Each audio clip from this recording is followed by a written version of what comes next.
बिस्मिल्लाह। या अल्लाह तेरा करम। आसिम भाई, आज आपके दीदार हुए, बड़ा अच्छा लगा। बहुत दिनों बाद मस्जिद में तशरीफ लाए आप। बस मौलाना साहब, मैं कल ही वापस आया हूँ। चीन के दौरे पे गया हुआ था कुछ काम के सिलसिले में। अच्छा, हाँ, वो आपका कारोबार है ना? खैर से बिल्कुल। तो बिल्कुल, चीन आना जाना आपका रहता ही बिल्कुल। है। मैं तो कहता हूँ आसिम साहब, बच्चों के सुपुर्द करें कारोबार और खुद आराम करें। आप ठीक कह रहे हैं। मैं खुद ये सोच रहा था, वक्त बड़ी तेजी से गुजर रहा है, उम्र भी बढ़ रही है। मैं भी चाह रहा था कि बच्चों की खुशियाँ देख लूं। ये तो बड़ी अच्छी ख्वाहिश है।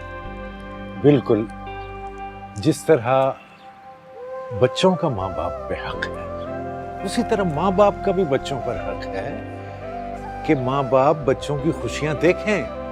दुरुस्त दुरुस्त। बेटी के फर्ज से तो मैं 3 साल पहले सुबकदोश हो गया था। अल्हम्दुलिल्लाह। बल्कि मैं ये चाह रहा था कि बेटे की दुल्हन को भी घर ले आऊं। ये तो बहुत नेक ख्याल है। माशाल्लाह माशाल्लाह। तो आसिम साहब, अपने बरखुरदार के लिए कोई बच्ची देखी आपने?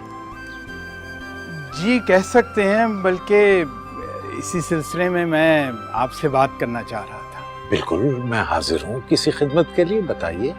मौलाना साहब, मैं अब आपकी बेटी को अपनी घर की इज्जत बनाना चाह रहा हूँ।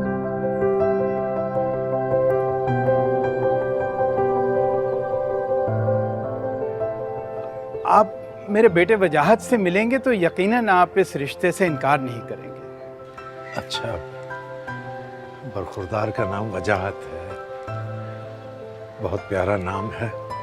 इंशाल्लाह जरूर मिलेंगे, जरूर मिलेंगे।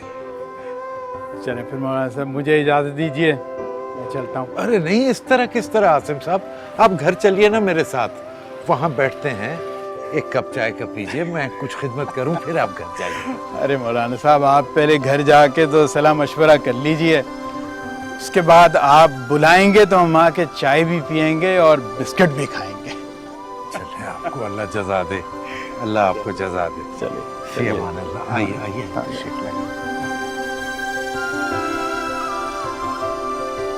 बहुत तौबा, जैसी माँ वैसी बेटी। मैं भी सोचूं कि मौलवी साहब के घर ऐसी शैतान लड़की कैसे पैदा हो सकती है। वो तो उसकी माँ से मिलकर पता चला। मैंने उस औरत की इतनी मिन्नतें की, माँ के, बहन के, सबके वास्ते दे लिए, लेकिन मजाले मेरी एक बात पे भी उसने कान धरा, उल्टा गड़े मुर्दे उखाड़ लिए। सोचो जरा, जिसकी माँ ऐसी फितना है, उसकी बेटी ससुराल में जाके कितने फसाद फैलाएगी। ये सच नहीं हो सकता, झूठ बोल रही हैं आप। क्या क्या कहा तुमने? नहीं बेटा, ऐसे नहीं बोलते। अब्बा, जो इंसान सच नहीं बोल रहा, झूठ बोल रहा है, उसे क्या कह के बुलाऊं मैं? तुम्हें क्या लगता है मैं झूठ बोल रही हूँ? तुम्हें पता है, जब मैंने माहिरा की माँ से तुम्हारे रिश्ते की बात की तो उसने तुम्हारे बारे में क्या कहा है? क्या कहा? कह रही थी कि अपनी खूबसूरत पढ़ी लिखी बेटी को तुम्हारे बेरोजगार बेटे से ब्याह दूं। उससे अच्छा नहीं कि मैं अपनी बेटी को कुएं में धक्का दे दूं। ऐसा कहा उन्होंने? जी, ऐसा कहा। बढ़िया है मौलवी साहब, अल्लाह तवक्कल, और अपनी बेटी को पैसों पे तोलना चाहते हैं। खूबसूरत बेटी नहीं चाहिए हमें, अपने घर रखे। तो आपने कोशिश तो करनी थी ना उन्हें मनाने की। ना बाबा ना, मैं क्यों करूं उनकी मिन्नतें? तुम्हारे लिए लड़कियों की कमी है क्या?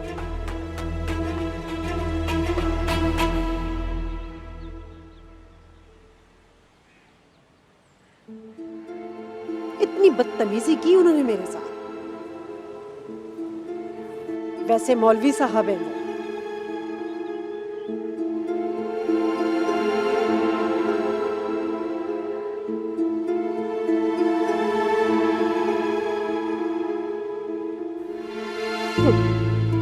मैं भी देखती हूँ कैसे बनती है मेरी बहू। इतना आसान नहीं है मेरी बहू बनना।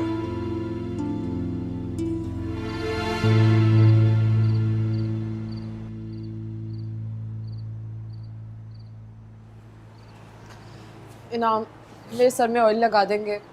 पता है जब से शादी हुई मैंने ऑयल नहीं लगाया, सर में बहुत दर्द हो रहा है। तुम जानती हो ना ये काम नहीं होता मुझसे। तो मैं खुद कैसे कर सकती हूँ? पता शादी से पहले ये सारे काम अम्मी करती थी मेरे, लेकिन अब बाप सारे मेरे नखरे उठाएंगे और ऐसा से मसाज भी कर देंगे। भाई हाँ दिलकश, क्या हुआ? भाई अब्बा की तबीयत बहुत खराब है, डॉक्टर के पास जाने को तैयार ही नहीं है। आप डॉक्टर को घर ले आएंगे? तुम अब्बा के पास रुको, मैं डॉक्टर को लेकर आता हूँ।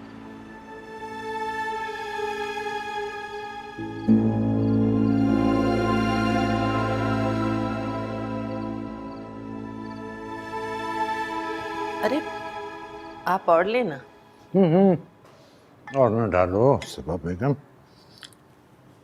रात का वक्त है, बदहजमी हो जाती है, बस इतना बहुत। अच्छा, जैसी आपकी मर्जी। तुम बैठो आराम से, मुझे तुमसे एक बात भी करनी है। जी। ये बताओ माहिरा अब कैसी है? मायरा माशाल्लाह ठीक है, उसका जख्म भी भर गया। शुक्र है अल्लाह का। जिस्म के जख्म तो भर जाते हैं, लेकिन खैर छोड़ो इस बात को। वो आज आसिम साहब मिले थे, वही जिनका जनाना कपड़ों का कारोबार है, कल ही चाइना से लौटे हैं। अच्छा अच्छा, फिर? मस्जिद से नमाज पढ़ के निकल रहे थे तो मुझसे मुलाकात हो गई। बड़े प्यार से मिले, मोहब्बत से। कहने लगे, मौलवी साहब, जिंदगी का कोई भरोसा नहीं, मरने से पहले अपने बेटे के सर पे सेहरे बंधे देखना चाहता हूं। नाना तो वो पहले ही बन चुके हैं, अब चाहते हैं कि उनके सहन में दादा दादा कहने वाला कोई हो। बेटे की शादी करना चाहते हैं जल्दी। तुम समझ रही हो मैं क्या कह रहा हूं? जी समझ रही हूँ। मुझसे कहने लगे, मौलवी साहब आप घर में मशवरा कर लें और फिर कोई जवाब दें। तो अब बताओ तुम्हारा क्या मशवरा है? मौलवी साहब, आप मुझसे ज्यादा बेहतरीन मसलों को समझते हैं।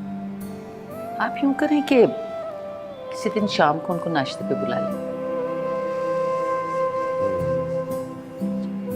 ठीक है, उन्हें बुला तो लूं, लेकिन जवाब तो देना पड़ेगा ना सबा। जवाब भी दे देंगे, इंशाल्लाह बेहतर होगा। माहिरा तैयार हो जाएगी। मायरा हमारी औलाद है, हम हैं ना अभी जिंदा। उसकी जिंदगी के फैसले हम नहीं करने, और हम ही उसके लिए बेहतर सोच सकते हैं।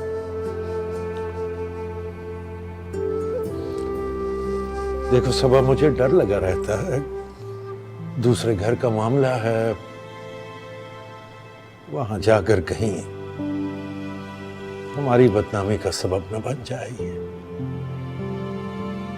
मैं तो कहता हूं तुम एक मर्तबा फिर समर की वालदा से बात करो, क्या पता अल्लाह कोई सबील निकाल दे।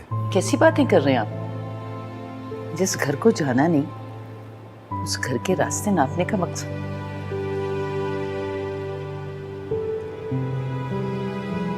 आप फिक्र न करें, अल्लाह बेहतर करेगा। समर और मायरा कभी एक हो नहीं सकते।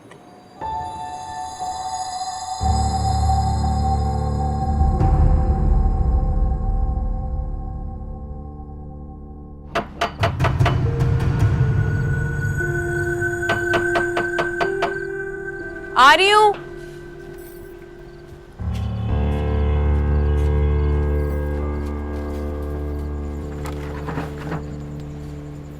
छोड़ा है डॉक्टर को? हाँ छोड़ा है।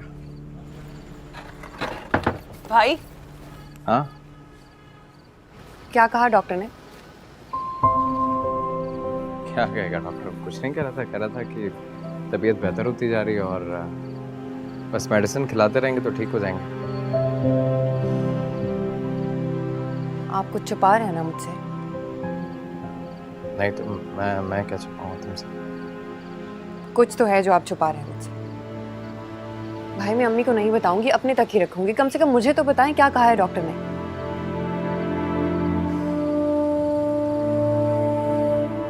देखो दिलकश, हमारे पास असल में बहुत कम वक्त रह गया। बाबा चंद दिनों के मेहमान हैं, अगर जल्दी सर्जरी नहीं करवाई बस तो... बस,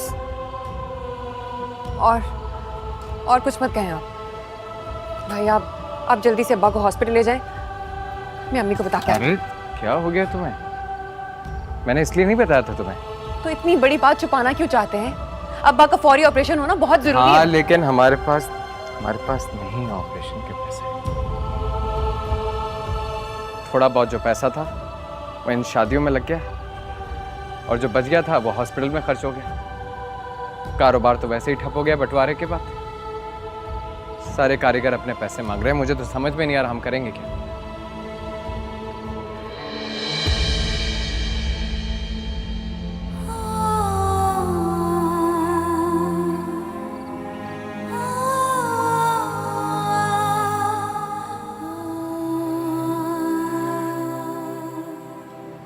देख रही हूँ तुम्हारे सूखे बेजान बाल अजीब से हो गए। तुम पता है जब तुम छोटी सी थी ना, तो मैं रोजाना असली सरसों के तेल से सुबह और शाम तुम्हारे सर की मालिश किया करती थी। इसीलिए तो तुम्हारे इतने खूबसूरत घने और स्याह बाल थे। अम्मा, बचपन में तो मैं आपको इतना तंग किया करती थी, आपकी कोई बात नहीं सुनती थी, अपनी मर्जी करती थी। फिर भी आपने कभी हाथ उठाने का क्या, कभी डांटने का भी नहीं सोचा था। क्या एक गलती नहीं माफ कर सकती? मायरा बेटा, गलती मेरी है। मैंने हमेशा तुम्हें मोहब्बत करना सिखाया, लेकिन मैं ये भूल गई थी कि हमारे माशरे में नफरत, हसद, अतावत ये सब करना तो जायज़ है, लेकिन मोहब्बत करना एक संगीन जुर्म है जिसकी कोई माफी नहीं। अम्मा, मोहब्बत में तो बहुत ताकत होती है ना, उससे तो कोई भी जंग जीती जा सकती है। आपने तो हमेशा यही सिखाया हमें। लेकिन बेटा, पत्थर भी कभी पिघले।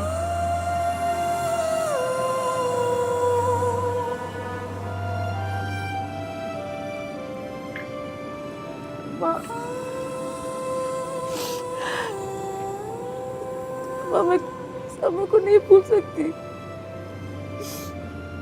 माहिरा, तुम बेटा उस घर में जाना चाहती हो जहां तुम्हें बदचलन, आवारा और कमज़ाद समझा जाता है। उस घर में तुम्हारी मोहब्बत का मजाक उड़ाया जाएगा। तुम एक तमाशा बन के रह जाओगी बेटा। लेकिन अम्मा, समर को अपने दिल से निकाल दो। समझो कि वो तुम्हारे नसीब में नहीं है बेटा।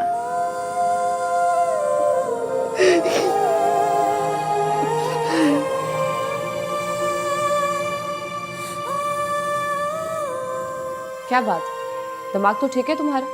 पहले पुलिस के चक्रों से बचाने के लिए मैंने अपने सलामी के पैसे सारे उन्हें दे दिए, अब तुम अपने अब्बा के इलाज का खर्चा भी मेरे सर पे डाल रहे हो। तुम क्यों बात समझने की कोशिश नहीं कर रही हो? अरे तुम्हारे जेवर कहीं नहीं जाएंगे, उल्टा 2 गुना तुम्हें वापस ला कर दूंगा। लेकिन इस वक्त मेरे बाबा का ऑपरेशन ज्यादा जरूरी है। या अल्लाह, किस किस्म के लोग हो? मेरी किस्मत में ही ऐसा ससुराल लिखा था। ये खामखा वावेला क्यों मचा रही हो तुम? हाय दिन की नई मुसीबत है। सही कहते थे मेरे घर वाले, तुमसे शादी नहीं करनी चाहिए थी मुझे। माँ बाप की ना हाय नहीं लेनी चाहिए। मुझे क्या पता था कि ये सिला मिलेगा मुझे। बिल्कुल ठीक कह रही हैं भाभी, माँ बाप की हाय नहीं लेनी चाहिए। माँ बाप की हाय इंसान को ना यहाँ का छोड़ती और ना वहाँ का। लेकिन अगर इंसान ससुराल वालों को भी अपना माँ बाप समझे ना, तो सारे मसले ही हल हो जाए।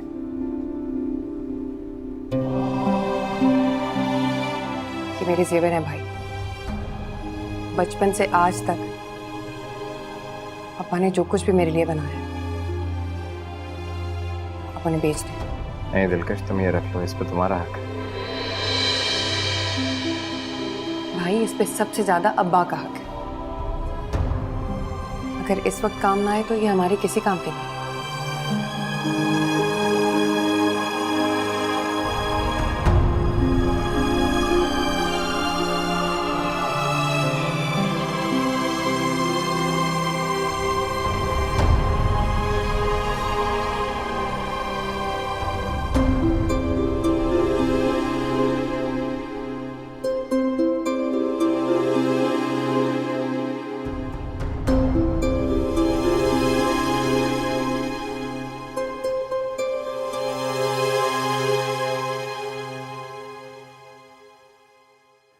मैं बहुत मशकूर हूँ आसिम साहब कि आप तशरीफ लाए और मेरे गरीब खाने को रौनक बख्शी। अरे इसमें शुक्रिया की क्या बात है, हम तो काफ़ी अरसे से आना चाह रहे थे। हम चाह रहे थे कि अपने बेटे का रिश्ता आप जैसे मुअज़्ज़ज़ घराने में ही करें। जी ये तो आपने ये भी अच्छा किया कि बरखुरदार वजाहत को साथ ले आए। आसिम साहब बस मुझे ये फरमा दीजिए कि क्या बेटे की मर्जी मालूम की है आपने? नहीं नहीं अंकल, इसकी कोई ज़रूरत नहीं है। बस जो आप बड़ों का फैसला हो तो वही काफ़ी है। माशाल्लाह माशाल्लाह, बहुत सादतमंदी है। जीते रहो बेटा। शुक्रिया। आप ये लेना। जी जी मैं बिल्कुल लेता हूँ।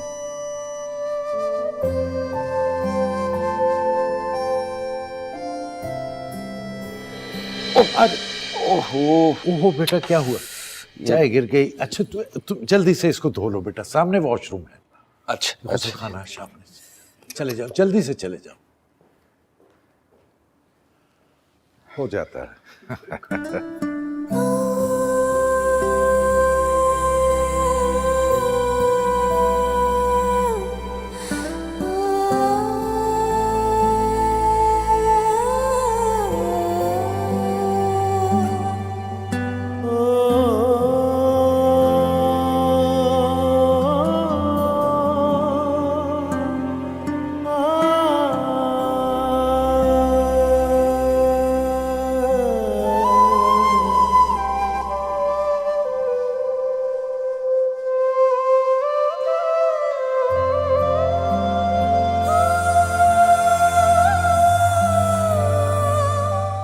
ये बात तुमने मुझे पहले क्यों नहीं बताई? अब मौलवी साहब मायरा का पता नहीं क्या हाल कर रहे होंगे। तुम दोनों को इस तरह साथ नहीं जाना चाहिए था। जानता हूँ मैं, कितना रोका था मैंने उसको, समझाया था, कहा था तमाशा लग जाएगा, एक नहीं सुनी उसने मेरी। तुम दोनों का रिश्ता होना पहले ही इतना मुश्किल, अब तो नामुमकिन लगता है मुझे। कुछ नामुमकिन नहीं है। खुद जाऊंगा मैं, मौलाना साहब के सामने बैठूंगा और हाथ मांगूंगा मायरा का। देखता हूँ कैसे मना करते हैं, और जाऊंगा भी खुद ही मैं, क्योंकि किसी और पे ना मुझे भरोसा नहीं। गुस्से में होंगे वो, पता नहीं तुम्हारा क्या हाशिर करेंगे। और वैसे भी अभी कैसे जा सकते हो? अभी तो तुम्हारे जख्म भी नहीं ठीक हुए। लगता मुझे मेरे जख्मों की परवाह है। जख्म तो भर जाएंगे,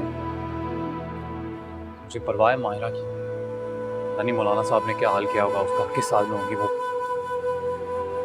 मैं भी अपने घर के मसलों में इतनी परेशान थी कि उसका ख्याल ही नहीं आया मुझे। देखो, तुम्हें भी ख्याल नहीं आया, और मेरे सामने यहाँ कोई भी नहीं है जिसे ख्याल हो मायरा का, या ये परवाह हो कि वो किस हाल में है। तुम तो दोस्त हो ना उसकी, और किसी को ना सही तुम्हें तो पूछना चाहिए था। ठीक है, आज ही जाती हूँ, मैं उसे देख के आती हूँ। देखो दिलकश, अगर तुमने आज मुझे उसका हालचाल पूछ के नहीं बताया, ये नहीं बताया कि वो खैरियत से है या नहीं, तो बोल रहा हूँ मैं तुम्हें, तुम्हारी मेरी दोस्ती खत्म।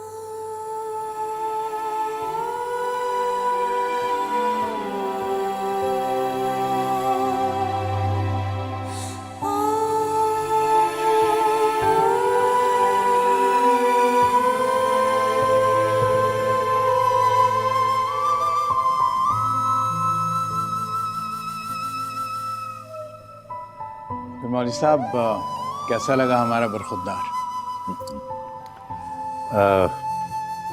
बहुत प्यारा बच्चा है माशाल्लाह, जैसा नाम है वैसी शख्सियत है इसकी। अल्लाह ताला जिंदगी दे। आमीन। मैंने कहा था ना, इनकार नहीं करेंगे। आपकी तरफ से फिर हम हाँ समझे। वो मैं कुछ कहना चाहती हूँ। जी भाभी कहिए। देखिए भाई साहब, आपको हमारी बेटी पसंद आई, आप उसे अपने घर की इज्जत बनाना चाहते हैं। आप लोगों का बहुत बहुत शुक्रिया। इसमें शुक्रिया की क्या बात है भाभी, मशकूर तो हम हैं आपके। बहुत शुक्रिया भाई साहब। देखिए आपको हमारी बेटी पसंद है, हमें आपका बेटा पसंद है, तो रिश्ते के सिलसिले में दोनों खानदानों का हम ख्याल होना बहुत ज़रूरी है। तो मेरा ख्याल है कि हम ख्याली मैसर है, तो फिर इस मामले में देर किस बात की? बिल्कुल ठीक कह रही हैं आप। तो फिर बताइए ना भाभी, हम अंगूठी पहनाने कब आए? ना ना ना, मैं मंगनी वगैरह की बिल्कुल कायल नहीं हूँ। आपका बेटा माशाल्लाह मौजूद है, मेरी बेटी मौजूद है, हम सब मौजूद हैं। मौलवी साहब, मैं चाहती हूँ कि आज और अभी इसी वक्त निकाह हो जाए तो बेहतर।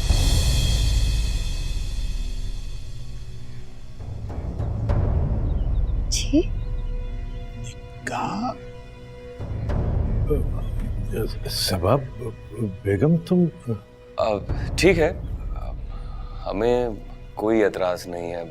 क्यों डैडी? अब लेकिन बाजार बेटा इतनी जल्दी कैसे मुमकिन है? बेटा वो तो ठीक है, लेकिन डैडी आप चचा को फोन करें कि वो अरशद और वकार को लेकर यहाँ पहुंचे गवाहों के लिए। बाकी रुखसती हम धूमधाम से कर लेंगे। बेटा थोड़ा सा वक्त दीजिएगा आसिम साहब। बेगम जरा आना, मैं अभी आया। क्या हो गया बाजार? अभी तो हम सिर्फ देखने आए थे। बेटा ये कैसे हो सकता है? डैडी निकाह कल भी करना है, आज भी करना है, तो क्या फर्क पड़ता है?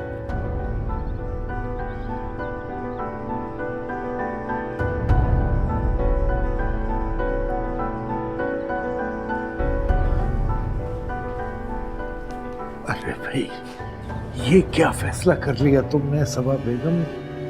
ऐसी भी क्या जल्दी है निकाह की? मौलवी साहब, मुझे जो ठीक लगा मैंने वही किया। भाई क्या सोचेंगे ये लोग? हमारी बेटी को बूढ़ी थोड़ी हो रही है, बातचीत करने देती। मौके की नजाकत को समझे मौलवी साहब। मौके की नजाकत क्या, जो बिना सोचे समझे बोल देती? मैंने जो कुछ किया है बहुत सोच समझ के किया। मायरा किसी तरह समर को अपने दिल से निकाल नहीं सकती, और मायरा की माँ मायरा को बहू नहीं बनाना चाहती। लेकिन सबा बेगम, इस तरह तो ये लोग ये सोचेंगे कि हमारी बेटी हम पर बोझ, या फिर उसमें कोई ऐब है। ऐब न लग जाए यही डर है मुझे। मैंने मायरा की आंखों में वहशत देखी है। मैं अब मजीद इंतजार नहीं कर सकती। मौलवी साहब, आप बस जल्दी से निकाह पढ़ाएं उसका।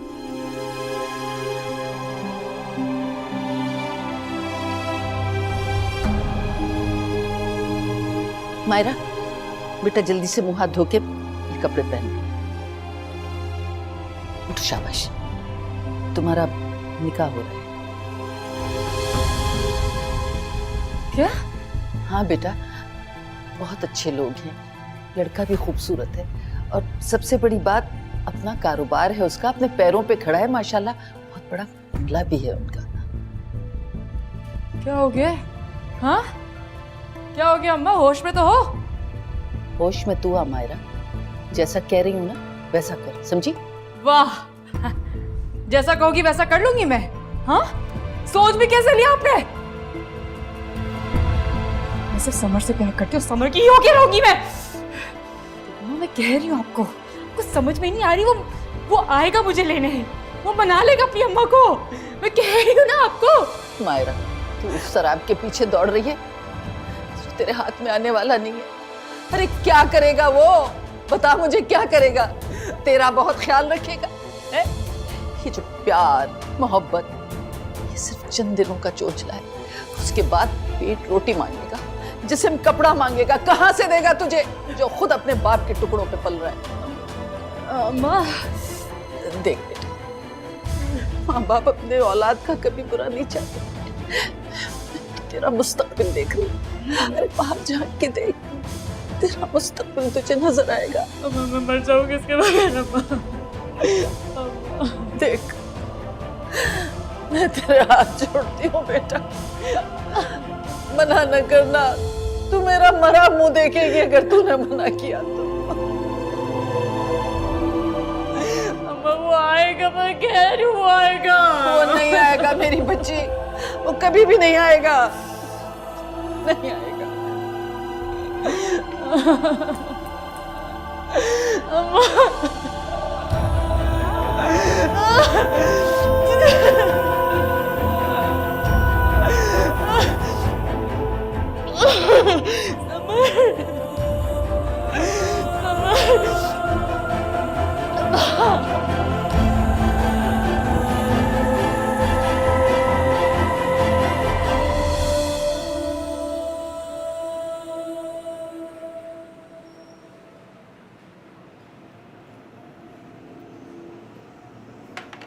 अखबार पढ़ रहे हैं या हिफ्ज कर रहे हैं? चले जाए।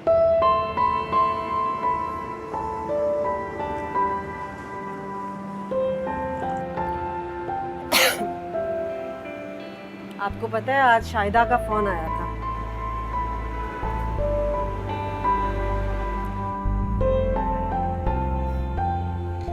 ऐसे क्या देख रहे हैं मुझे? नहीं याद आ रही ना?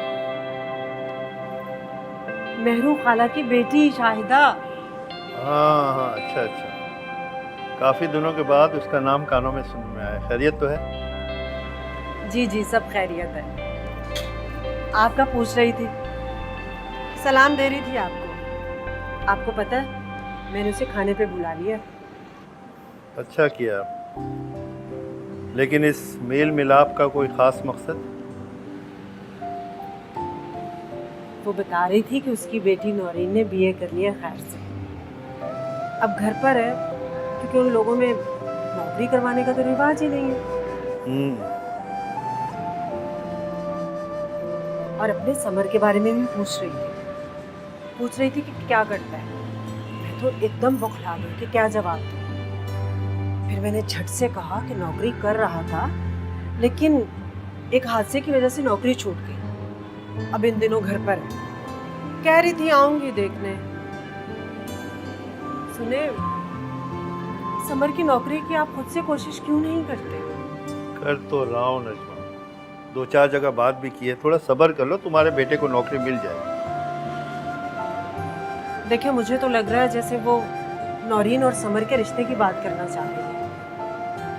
मैं चाहती हूँ कि वो जब हमारे घर आए तो उससे पहले समर की नौकरी लग चुकी हो। अब नौकरी क्या मैं जेब में लेके घूम रहा हूँ? उनसे 2-4 दिन के टाइम मांग लो, फिर अल्लाह को जो मंजूर। वैसे नजमा, लड़की मायरा भी बुरी नहीं थी, तुमने खामखा का बैर लिया हुआ उससे।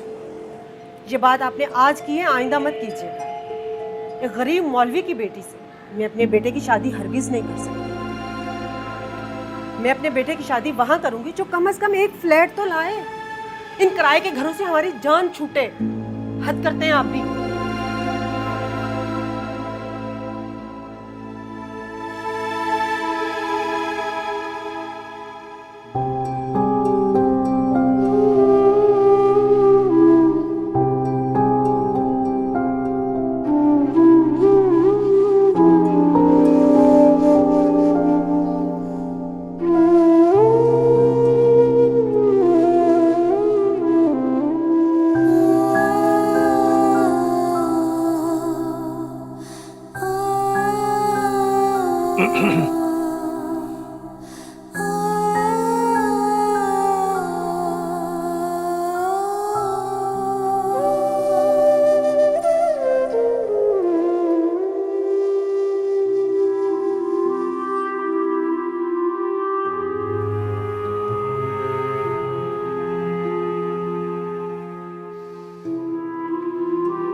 माहिरा बेटी,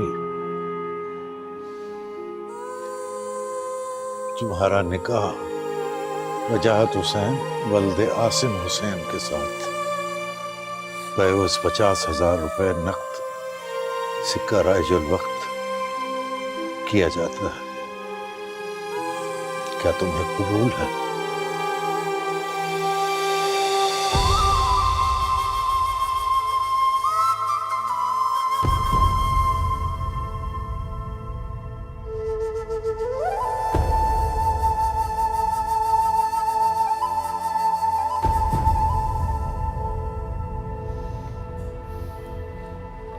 कबूल है।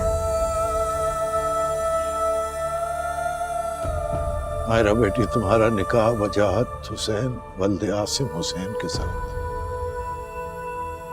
बेवस 50,000 रुपए हक महर सिक्का राजुल वक्त किया जाता है। क्या तुम्हें इन गवाहों की मौजूदगी में कबूल है? कबूल है।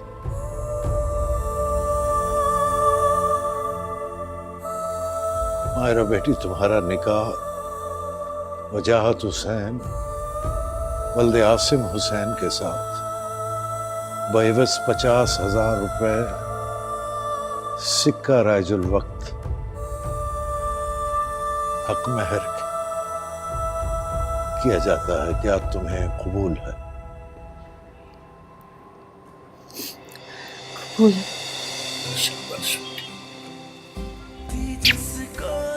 बच्चे ने कबूल है कह दिया। तो मेरी बेटी, ये 3 सफ़ों पे दस्तखत कर।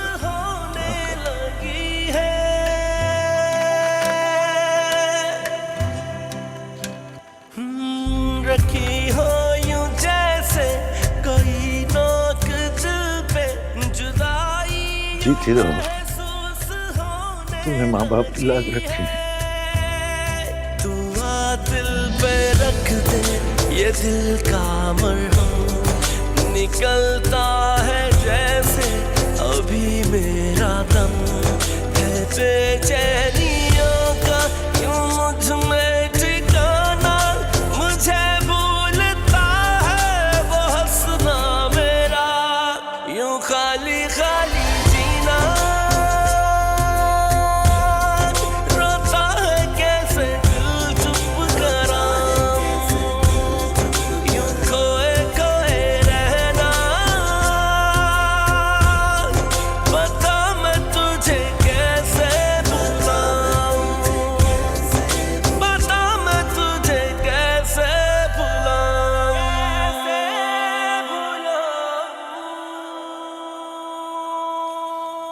आइए तशरीफ लाइए। अस्सलाम वालेकुम। बिस्मिल्लाह।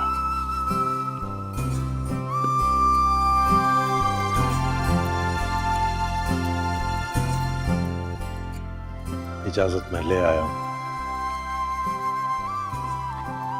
अब गवाहान की मौजूदगी में बेटा वजाहत हुसैन वल्दे आसिम हुसैन आपको माहिरा बीबी बिनते मौलवी अतीकुर रहमान बेवज हक महर 50,000 रुपया सिक्का राइजुल वक्त अपने अक्द यानी निकाह में कबूल है? जी कबूल।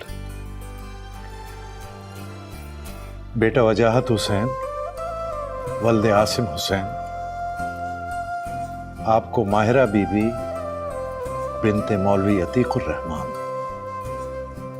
50,000 रुपया सिक्का राइजुल वक्त हक महर के अपने निकाह में अपने अक्द में कबूल है? जी कबूल।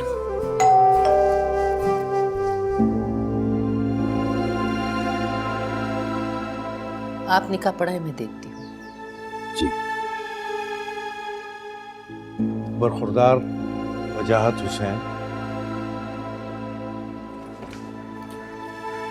दिलकश तो? अस्सलाम वालेकुम आंटी। वालेकुम सलाम। मैं माहिरा से मिलने आई थी, अंदर चली जाऊँ? मैं जानती हूँ दिलकश, तुम्हारा यहाँ आने का क्या मकसद है। लेकिन अब बहुत देर हो चुकी। समर की माँ आई थी, वो बिल्कुल ये नहीं चाहती कि मायरा और समर एक हों, लिहाजा ये ख्याल दिल से निकाल दो। आपके और खाला नजमा के चाहने से क्या होता है आंटी? माहिरा और समर तो एक दूसरे को अपना मान चुके हैं ना। ये सब अफसानवी बातें हैं बेटा, कोई किसी को उस वक्त तक नहीं अपना सकता जब तक उसके इरादे मजबूत नहीं। लेकिन समर, हाँ, समर ने तो पलट के पूछा भी नहीं कि मायरा जिंदा भी है या मर गई। ऐसी बात नहीं है, और बहुत जख्मी है, आराम कर रहा है घर पे। आराम से रहने दो उसे, इत्मीनान की नींद सोने दो, किसी न किसी तरह इस वक्त को गुजर जाने दो। वो सोया नहीं है आंटी, किसी भी वक्त किसी भी लम्हे के लिए उसे सुकून नहीं है। उसी ने मुझे यहाँ भेजा है मायरा की खैरियत के लिए। मायरा बिल्कुल खैरियत से, और हम जब तक जिंदा हैं ना, मायरा घबरा नहीं जाएगी। और तुम्हें ये सुन के हैरत होगी कि अंदर मायरा का निकाह। तुम अगर चाहो तो हमारी इस खुशी में शरीक हो सकती, और अगर इस मामले में रुकावट डालना चाहती तो मैं तुम्हें ये दहलीज भी पार नहीं करने दूंगी।